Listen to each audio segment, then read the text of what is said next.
Elon মাস্কের মহাকাশ সংস্থা স্পেস এক্স যুক্তরাষ্ট্রের নবনির্বাচিত প্রেসিডেন্ট ডোনাল্ড ট্রাম্পের উপস্থিতিতে পরবর্তী প্রজন্মের স্টারশিপ রকেট পরীক্ষামূলকভাবে উৎক্ষেপণ করেছে।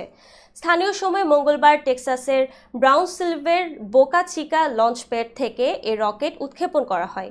ব্রিটিশ সংবাদ মাধ্যম বিবিসি জানিয়েছে, ডোনাল্ড ট্রাম্প স্পেস এক্সের নিয়ন্ত্রণ কক্ষ থেকে এ উৎক্ষেপণ পর্যবেক্ষণ করেছেন। এ সময় ইলন মাস্ক তার পাশে ছিলেন। পরীক্ষামূলক এই রকেট উৎক্ষেপণটি সফল হয়েছে বলে দাবি করেছে স্পেস এক্স। এটি ছিল স্পেস এক্সের ষষ্ঠ স্টারশিপ রকেটের পরীক্ষামূলক উৎক্ষেপণ।